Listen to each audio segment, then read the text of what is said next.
ஏலின் தமிழ் திருச்சபை வழங்கும் வேதமே வெளிச்சம். எல்லாரும் எழுந்து நின்று இந்த ஒரு வார்த்தையை நாம் படிக்க போகிறோம். Let's all stand up on your feet and we are going to read this word of God. That's from book of Exodus chapter 15 verse 26. யாத்திராகமம் 15வது அதிகாரம் 26வது வசனம்.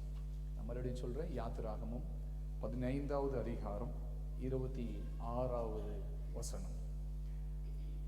இந்த வசனத்துக்கு நேராக உங்களுடைய வேதத்தை திருப்பிக் கொள்ளவும். எடுத்த ஒரு சத்தமாமே சொல்லாமா? நீ உன் தேவனாகிய கர்த்தரின் சத்தத்தை கவனமாய் கேட்டு அவர் பார்வைக்கு செம்மையானவைகளை செய்து அவர் கட்டளைகளுக்கு செவி கொடுத்து அவருடைய நியமங்கள் யாவையும் கை கொண்டால் நீ நான் எகிப்தியருக்கு வரப்பண்ணின வியாதிகளில் ஒன்றையும் உனக்கு வரப்பண்ணேன். நானே உன் பரிகாரியாகிய கர்த்தர் என்றார். He said, if you listen carefully to the Lord your God and do what is right in his eyes, if you pay attention to his commandments and keep his decrees, I will not bring on you any of the diseases I brought on the Egyptians, for I am the Lord who heals you. நாம் அந்த தமிழ் வேதாகமத்தில் இருக்கிற அந்த பகுதியை நாம் எல்லாரும் சத்தமா சேர்ந்து நாம் படிக்க போகிறோம். ஒன்று போல சேர்ந்து எல்லாரும் சேர்ந்து படிப்போமா? நீ உன் தேவனாகிய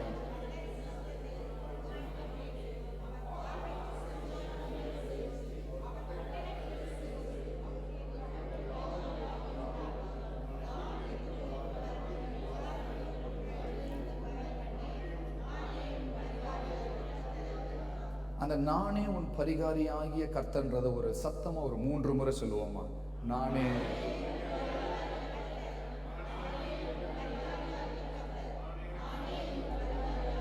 இன்றைக்கு நான் ஒரு ஹீலிங்கை பத்தி நான் பேச விரும்புறேன். கர்த்தர் உன் பரிகாரி, அவர் தான் உன்னை சுகம் அளிக்கக்கூடியவர். 3 வகையான ஹீலிங் இருக்குங்க.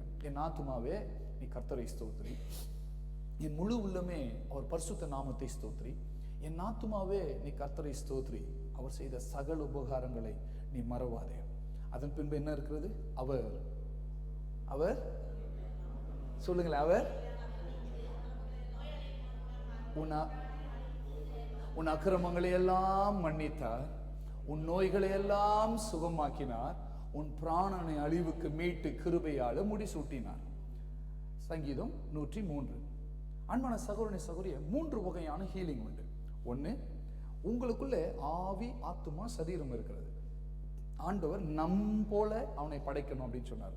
அப்போ father, son and the holy spirit, ஆவி ஆத்மா சரீரம், இதை ரொம்ப திருஷ்டமா வெளியில் நம்ம இங்கே பேசிட்டு இருக்கிறோம். அப்போ you have a spirit, soul and body. இப்போ 3 வகையான ஹீலிங் உண்டு. Spiritual healing, emotional healing that connects your soul, and physical healing, அது உன் சரீர பிரகாரமான ஆரோக்கியம். ஆவியில உண்டாகக்கூடிய ஆரோக்கியம் உன் மனதளவில், உன் இருதயத்திலே, உன் உணர்வுல, உன் நினைவுகளிலே உண்டாகக்கூடிய ஒரு ஆரோக்கியம், உன் சரீரத்தில் உண்டாகக்கூடிய ஆரோக்கியம். Spiritual healing, emotional healing, physical healing. அவர் என் பிராணனை அழிவுக்கு மீட்டு கிருபையினால முடிசூட்டினார். That is a spiritual healing. அவர் என் அக்கிரமங்களை எல்லாம் மன்னித்தார். So there is no guilt. That's emotional healing. அவர் என் நோய்களை சுகப்படுத்தினார். That is a physical healing. இன்னைக்கு அப்படிதான் நான் உங்களை ஒரு 3 அந்த தலைப்புல இந்த காரியத்தை நான் விளக்கி சொல்ல ஆசைப்படுறேன். இன்னைக்கு நீங்க எப்பேற்பட்ட ஹீலிங் உங்களுக்கு தேவை? உங்களுக்கு ஒரு ஆவியில ஒரு விடுதலை தேவையா, இல்லை ஒரு எமோஷனல்ல உங்களுக்கு ஒரு விடுதலை தேவையா, இல்லை ஒரு பிசிக்கல்ல உங்களுக்கு ஒரு ஆரோக்கியம் தேவையா என்று நான் அறியேன். ஆனால் கர்த்தர் அறிவார், உங்களுக்கு தெரியும். நீங்கள் மிகுந்த எதிர்பார்ப்போடு இருந்தீங்க அப்படின்னா, இப்போ பேசப்படுற எல்லா வார்த்தையும் நீங்கள் கூர்ந்து கவனித்து உங்கள் இருதய பலகையில் எழுதி கொண்டீர்கள் என்றால் நிச்சயமா இந்த 3த்துல எந்த இடத்துல உங்களுக்கு ஒரு ஆரோக்கியம், ஒரு சுகம் உங்களுக்கு தேவையோ கர்த்தர் நிச்சயமா இன்றைக்கு அதை வருவிப்பார். ஆமென். அதை உங்களுக்கு கொடுப்பார். ஏன்னா ஆண்டவர் சொல்றாரு, I am the Lord who heals you. நான் தான் உன் பரிகாரி. டாக்டரை நம்பலாம், மருந்து மாத்திரைகள் எடுக்கலாம், ஆனா doctor treats but God heals. ஆமென், அல்லேலூயா. டாக்டர்கள் வந்து ட்ரீட்மெண்ட் தான் கொடுக்குறாங்க, ஆனா கர்த்தர் தான் உன்னை சுகப்படுத்துகிறார். முதலாவது ஆவிக்குரிய ஆரோக்கியம் என்றால் என்ன? What is the spiritual healing? அதை தான் நான் சொன்னேன். சங்கீதம் 103ஆம் அதிகாரத்துல வேதம் சொல்லுகிறது, அவர் உன்னுடைய பிராணனை அழிவுக்கு மீட்டுக் கொள்ளுதல். உன் பிராணனை அழிவுக்கு மீட்டுக் கொள்ளுதல், அக்கிரமங்களை எல்லாம் மன்னித்தல், உன் நோய்களை குணமாக்குதல். இப்போ பாருங்க, இந்த ஸ்பிரிச்சுவல் ஹீலிங்னா என்ன அப்படின்னா, spiritual healing means restoration or the renewal of the human spirit. உனக்குள்ள இப்ப பாருங்க, நம்ம நல்லா ஏற்கனவே நம்ம சொல்லியிருக்கிறோம், ஆவி ஆத்மா சரீரம் உண்டு. இயேசுவை ஏற்றுக்கொள்ளாதவர்களுக்கு இந்த ஆவி கிடையாது, அது இறந்து போயிருக்கும். எப்போ இயேசுவை ஏற்றுக்கொள்றீங்களோ, அதனால தான் இந்த உலகத்துல அப்ப ஆவி இறந்து போயிருக்கிறவர்கள் எல்லாம் தேவனுடைய சாயல்ல அல்ல, ஆதாமுடைய சாயல்ல உண்டாக்கப்பட்டவர்கள். ஆதாமுடைய சாயல்ல உண்டாக்கப்பட்டவர்களை பிந்தின ஆதாமாகிய இயேசுவின் சாயல்ல உண்டாக்கப்பட வேண்டும் என்றது கர்த்தர் தீர்மானம். ஆகவே அவருடைய குமாரனை அனுப்பி அவர் நமக்காக அவர் பலியை கொடுத்தார். அப்பொழுது இயேசுவை ஏற்றுக்கொள்ளுகிற பொழுது your spirit quickens. அப்போ இந்த இடத்துல ஸ்பிரிட், அப்போ ரெண்டு வகையான ஸ்பிரிச்சுவல் ஹீலிங் இருக்கு. ஒன்னு, நீ ரட்சிக்கப்படுகிற பொழுது உனக்கு உண்டாகக்கூடிய ஸ்பிரிச்சுவல் ஹீலிங். ரெண்டாவது, நீ ரட்சிக்கப்பட்ட பின்பு உனக்கு உண்டாகக்கூடிய ஸ்பிரிச்சுவல் ஹீலிங். லிசன் கேர்ஃபுல்லி, இது ரொம்ப ஆழமா நான் பேசுறேன். ரட்சிக்கப்படுகிற பொழுது உண்டாகக்கூடிய ஸ்பிரிச்சுவல் ஹீலிங் என்ன? நான் இயேசுவை ஏற்றுக்கொள்ளுகிற பொழுது என் ஆவி உயிர்ப்பிக்கப்படுகிறது. என் ஆவி உயிர்ப்பிக்க, ஸ்பிரிட் குயிக்கன்ஸ். அப்போ என் சுவாவம் மாறுது. என்னை பார்த்து இந்த உலகம் சொல்லுது கிறிஸ்து அவன் என்றும் கிறிஸ்து அவள் என்றும் இந்த உலகம் சொல்லுகிறது. அப்போ ரட்சிக்கப்பட்ட பொழுது, நான் இயேசுவை ஏற்றுக்கொண்ட பொழுது எனக்குள்ள restoration of the human spirit உண்டாகிறது. ரெஸ்டோரேஷன் அப்படின்னா ஏற்கனவே இருந்தது, ஆனா எழுந்து போனது, புதிதா உண்டாக்கப்படல. ஆதாம் உண்டாக்குற பொழுது ஆண்டவர் தமது சாயலாக உண்டாக்கினார், ஆணும் பெண்ணுமாக உண்டாக்கினார். There was no flesh. ஆணும் பெண்ணுமாக அவனை உண்டாக்கினார். அப்போ it was a spirit being. அப்போ கர்த்தர் பார்க்கிற பொழுது ஆண் பெண் என்று வித்தியாசப்படுத்தி பார்ப்பது கிடையாது. தேவன் பார்க்கிற பொழுது சிருஷ்டி என்றுதான் பார்ப்பார். அப்போ கர்த்தருடைய பார்வையில் வித்தியாசம் அல்ல. அப்போ வேதம் சொல்லுகிறது, அந்த ஆணும் பெண்ணுமாக படைக்கப்பட்ட அந்த ஆவி பாவம் செய்த உடனே அவன் அந்த ஆவியில மரித்து விடுகிறான். பாவம் செய்கிற பொழுது நீ மரிப்பாய், நீ இறந்து விடுவாய், அந்த பழத்தை சாப்பிடுகிற நாளே இறந்து விடுவாய். அப்போ ஆவி இறந்து போயிடுச்சு. இப்போ இயேசுவை ஏற்றுக்கொள்ளுகிற பொழுது spirit குயிக்கன்ஸ். In other terms, you are receiving back your spirit. God restores your spirit, which was created in the image of God in the Adam and in the Eden garden. அப்ப அந்த ஸ்பிரிட் உன் spirit இல்ல, it is the image of God. தமது சாயலாக உண்டாக்கப்பட்டது, தமது சாயலாக உண்டாக்கப்பட்டது. இப்போ இந்த ரெஸ்டோரேஷன் நடக்க தெரியுங்களா? This is called spiritual healing. This is called spiritual healing. பேதுரு எழுதுகிற பொழுது அதை எழுதுகிறார். 1 பேதுரு 2ஆம் அதிகாரம் 24வது வசனம், நம் பாவங்களுக்காக செத்து நீதிக்கு பிழைத்திருக்கும்படி அவர் தாமே தமது சரீரத்திலே நம்முடைய பாவங்களை சிலுவையின் மேல் சுமந்தார். அவருடைய தழும்புகளினாலே சத்தமா சொல்லுங்க, அவருடைய தழும்புகளினாலே படிங்க கரெக்ட், அவருடைய தழும்புகளினாலே குணமானீர்கள். You have been or had been healed by his stripes. அவருடைய தழும்பினாலே நீ குணமானீர்கள். அப்பா இங்க நல்லா கவனிங்க. அப்போ it is a past tense. அப்போ இயேசுவை ஏற்றுக்கொள்ளுகிற பொழுது நடக்கக்கூடியது. இயேசுவை ஏற்றுக்கொள்ளுகிற பொழுது அவருடைய தழும்புகளினாலே, அப்ப அவருடைய தழும்புகளினாலே நீ குணமானீர்கள் அப்படின்ற அந்த வார்த்தை உன்னுடைய பிசிக்கல் ஹீலிங்கை குறித்து சொல்லப்பட்ட வார்த்தைகள் அல்ல. அப்ப குணமானீர்கள் என்று அது சொல்லப்படுகிறதுனால it means your sins have been forgiven and you have received the forgiveness of God and your soul and your spirit has been restored back in you. It is a clear indication from the scripture that we understand அவருடைய தழும்புகளினால குணமானீர்கள் அப்படின்னா உனக்கு ஒரு spiritual healing உண்டாச்சுன்னு அர்த்தம். Number 1 ரட்சிக்கப்படுகிற பொழுது உண்டானது. Number 2 ரட்சிக்கப்பட்ட பின்பு உண்டானது. அது என்ன ரட்சிக்கப்பட்ட பின்பு? ஏசாயா 53ஆம் அதிகாரம் 5வது வசனத்தை எடுத்துக்கொள்ளுங்க. வேதம் சொல்லுகிறது, நம்முடைய மீறுதல்களின் நிமித்தம், the book of Isaiah chapter 53 verse 5, நம்முடைய மீறுதல்கள் நிமித்தம் அவர் காயப்பட்டு, நம்மளுடைய அக்கிரமங்கள் நிமித்தம் அவர் நொறுக்கப்பட்டு, நமக்கு சமாதானத்தை உண்டு பண்ணக்கூடிய ஆக்கினை அவர் மேல வந்தது. அந்த வார்த்தையை வாசிங்க. அவருடைய தழும்புகளால் குணமானோம்னு இருக்கா? என்ன இருக்கு? அந்த பேதுரு எழுதுகிற பொழுது சொல்றா, you have been healed or you have been healed. ஆனா இந்த இடத்துல you are healed. நீங்கள் குணமாகறீங்க. It is ongoing process. It's ongoing process. அப்ப அன்பான சகோதரனே சகோதரியே, ரட்சிக்கப்பட்ட பின்பு உனக்கு உண்டாகக்கூடிய ஒரு ஆரோக்கியம், ரட்சிக்கப்பட்ட பின்பு ஆவியில உண்டாகக்கூடிய ஒரு ஆரோக்கியம், இது என்னங்க? ரட்சிக்கப்பட்ட பின்பு ஆவியில என்னங்க அந்த மாதிரி நடக்குது? யாக்கோபு 3ஆம் அதிகாரம் 2வது வசனம் சொல்லுகிறது, நாம் அநேக காரியங்களிலே தவறுகிறோம். நாம் அநேக விஷயங்களிலே தவறுகிறோம். James chapter 3 verse 2. We all stumble in many ways, for we all stumble in and sin in many ways. Amplified version. We all stumble and sin in many ways. நாம் தவறுகிறோம் என்று வேதம் சொல்லுகிறது. Sin in many ways. Sin in many ways.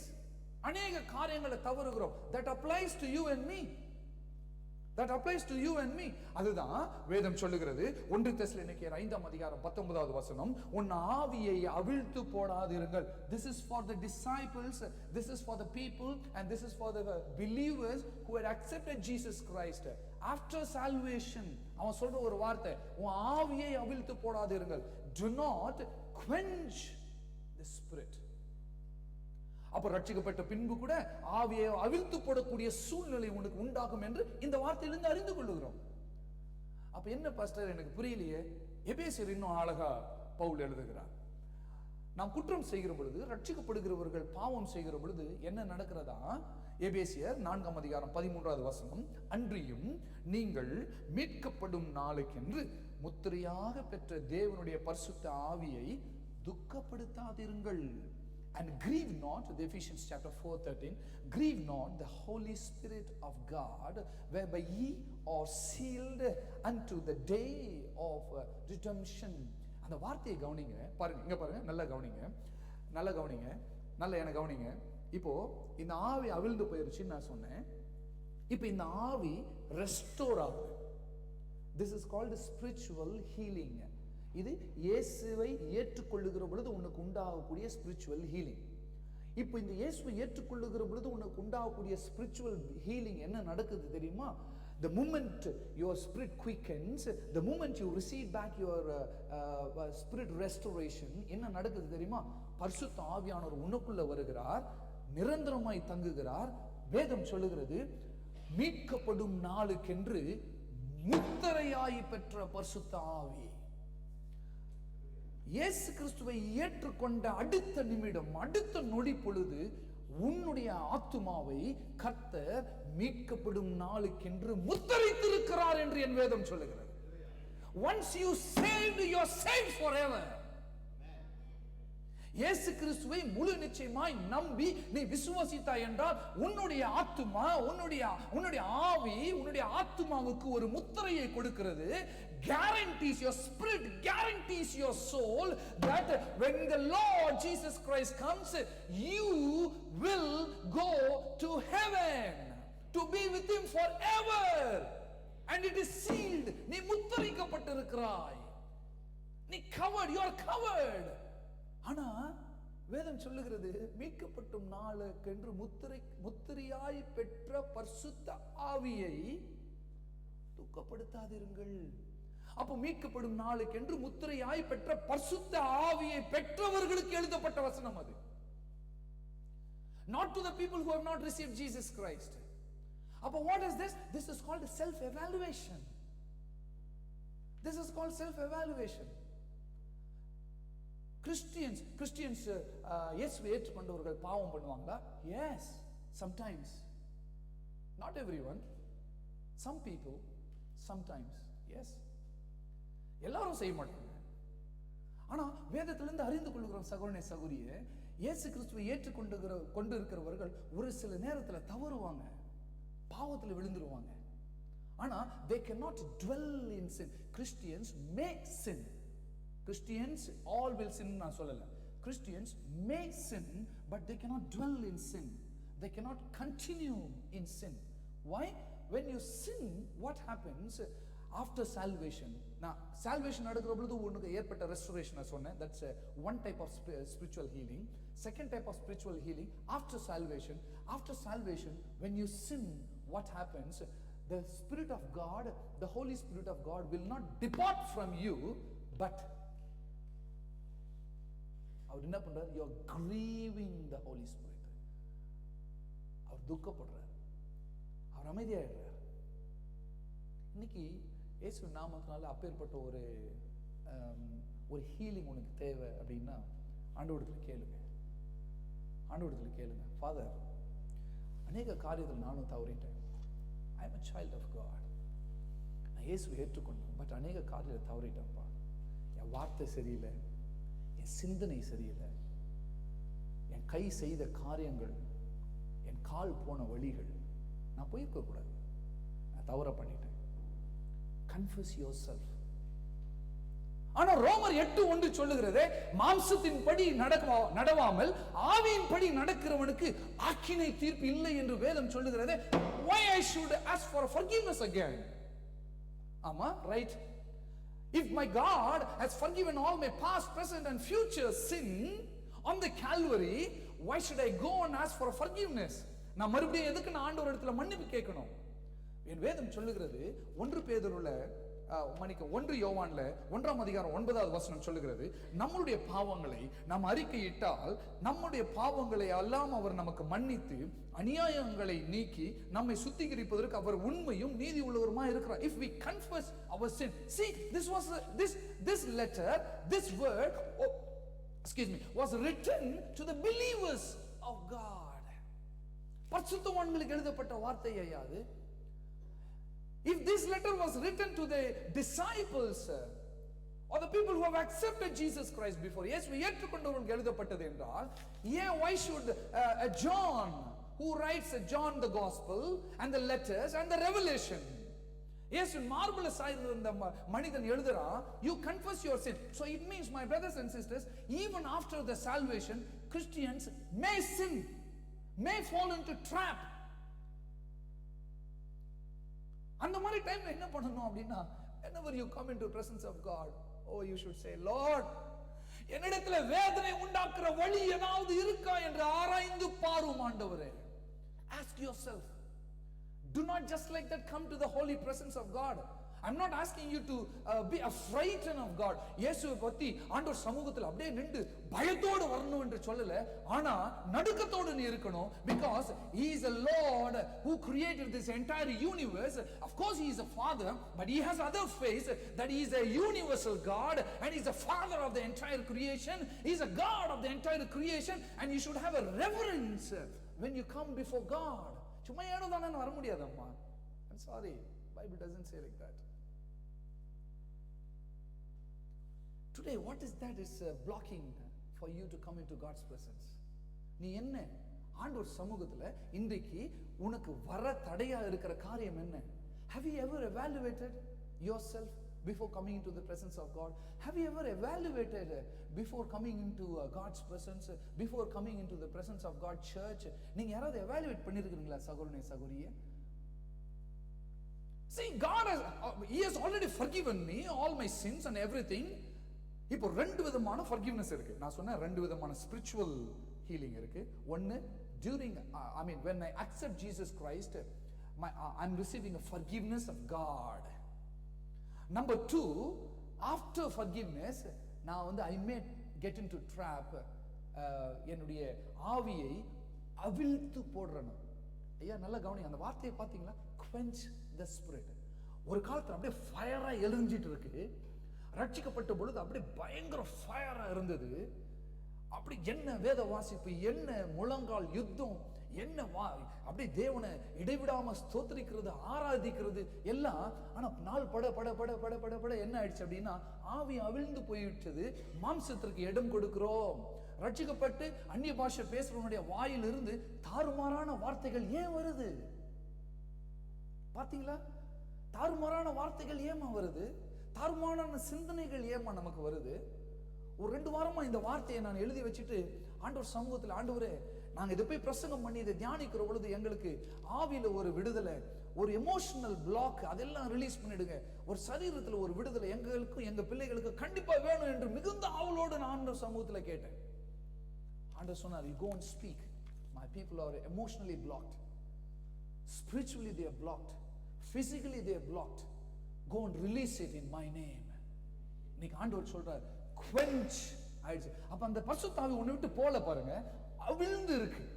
அப்பனா என்ன அர்த்தம் அப்படின்னா, கரி இருக்கு, அதுக்குள்ள புகை இருக்கு, ஆனா அது எரியல. அது எரியல. அதனால்தான் அவன் சொல்றா, உன் மூப்பர்கள் உன் சங்கத்தார் உன் தலை மேல கை வைத்து ஜெபித்த பொழுது நீ பெற்றுக்கொண்ட பரிசுத்த ஆவியின் வரங்களை அனல் மூட்டி எழுப்பு. அப்படின்னா flame it அப்படின்னு அர்த்தம். just flame it, flame it. இன்னைக்கு நிறைய பேருடைய வாழ்க்கை அப்படி இருக்குமா? கிறிஸ்துவோட வாழ்க்கை அப்படி இருக்குமா? ரொம்ப வேதனையா இருக்கு. they fall into trap.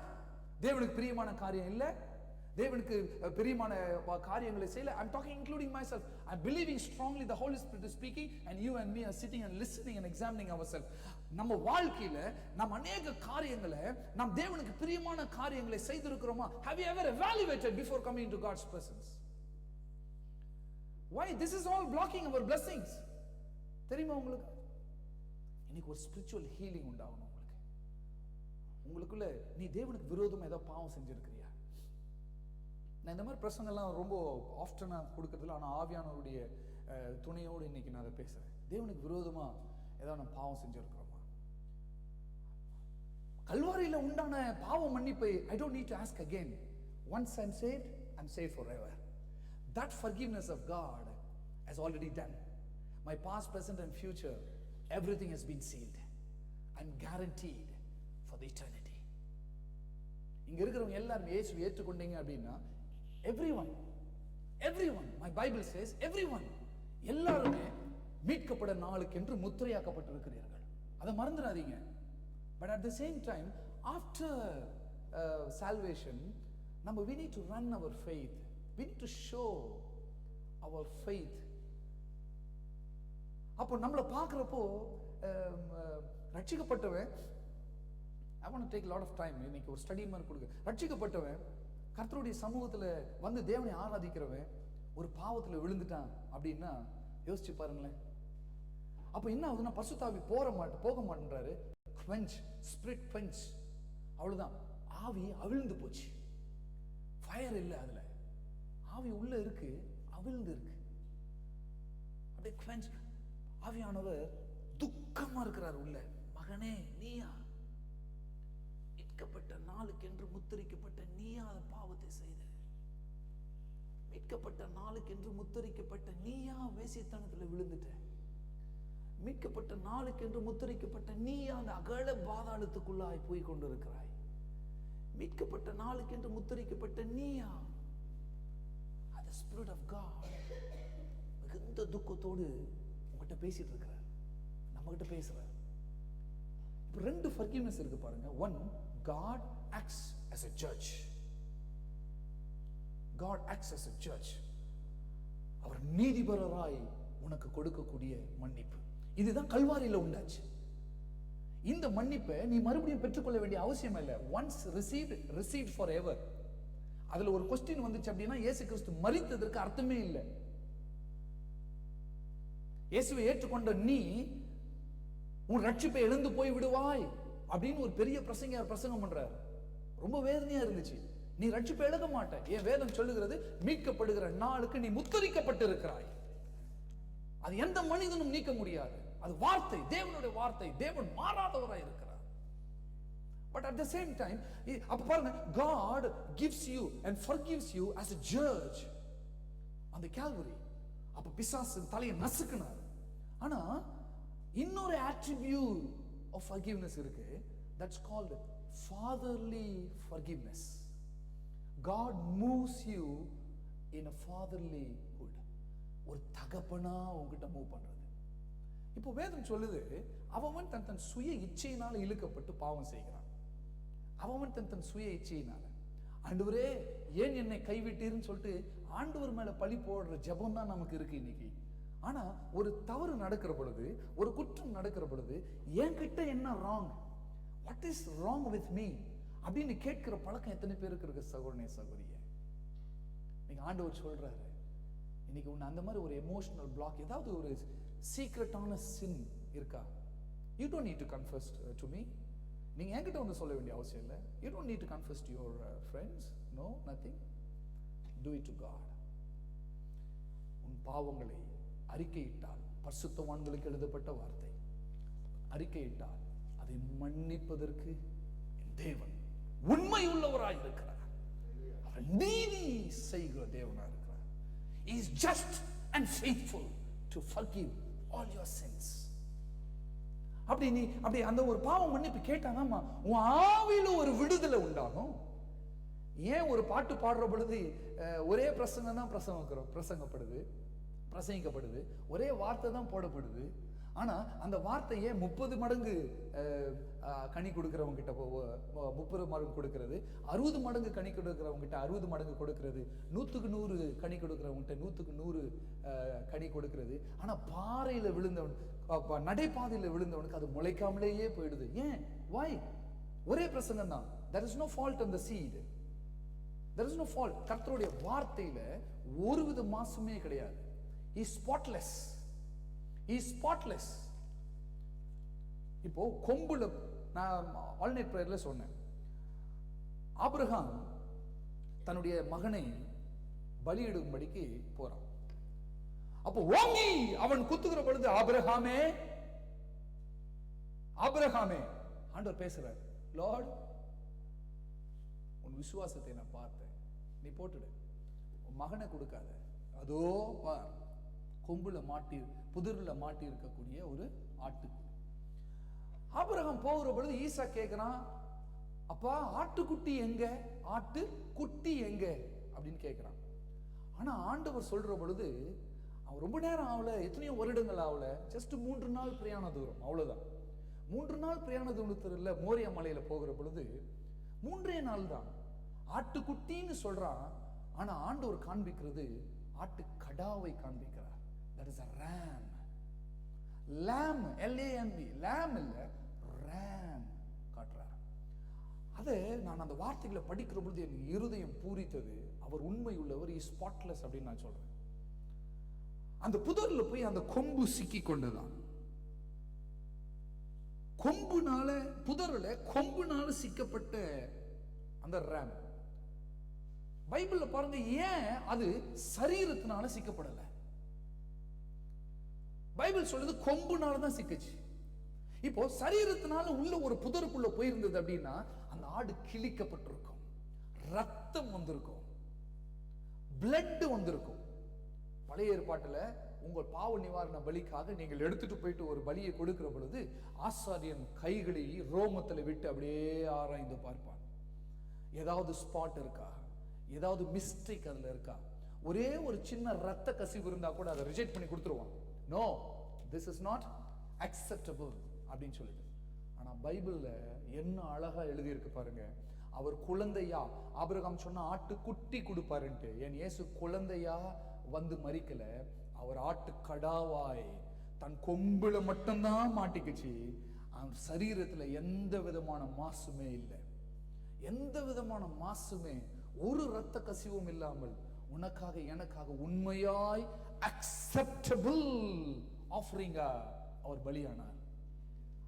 அவர் கொம்புல மாட்டிக்கிட்டதுக்கு தான் அடையாளமா முள் கிரீடத்தை வச்சு அவர் சரீரத்துல அவன் தலையில அடிச்சாங்க.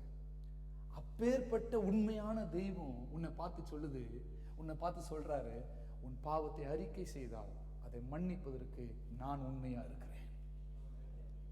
நீ நானும் பரிசுத்தத்திற்கு என்று அழைக்கப்பட்டவர்கள். எப்படிங்க பாவம் பண்ண முடியும்? How can we sin? How can we sin? நம்ம ஆசீர்வாதத்தை பேசுறோம், சரிதான். ஆண்டவர் என்னை நடத்துவார், சரிதான். பாஸ்டர் என் வாழ்க்கையில எது தொட்டாலும் விளங்க மாட்டேங்குது பாஸ்டர். ரட்சிக்கப்பட்டு இருக்கிறாய், ஆண்டவருடைய அன்பு அறிந்த பிள்ளை, நீ கையிட்டு செய்கிறதெல்லாம் நான் ஆசீர்வதிப்பேன் ஆண்டவர் சொல்றாரு. நீ செய்வதெல்லாம் விளங்கும் என்று ஆண்டவர் சொல்றாரு. இயேசு கிறிஸ்துவின் நாமத்தினாலே, இயேசு என்ற அந்த நாமத்தினாலே எல்லா ஆசீர்வாதத்தும் அவருக்குள்ளே ஆம் என்றும் ஆமேன் என்றும் எல்லா வாக்குத்தத்தங்களும் கர்த்தருடைய வாக்குத்தத்தங்கள் இருக்கிறது என்று நாம் சொல்றோம். அவருடைய வாக்குத்தத்தங்களும் அவருக்குள்ள இருக்கிறதுனால இயேசு என்ற அந்த நாமத்தை கூப்பிடுகிற பொழுது எல்லா ஆபிரகாமின் ஆசீர்வாதமும் எனக்கு சொந்தம் என்று வேதம் சொல்லுகிறது. அப்பேற்பட்ட நமக்கு நாம் செய்யறதெல்லாம் விளங்கணுமே, நம்ம பேசுறதெல்லாம் நடக்கணுமே. ஏன் ஆக மாட்டேது அப்படின்னா something is going wrong in us ன்னு அர்த்தம்.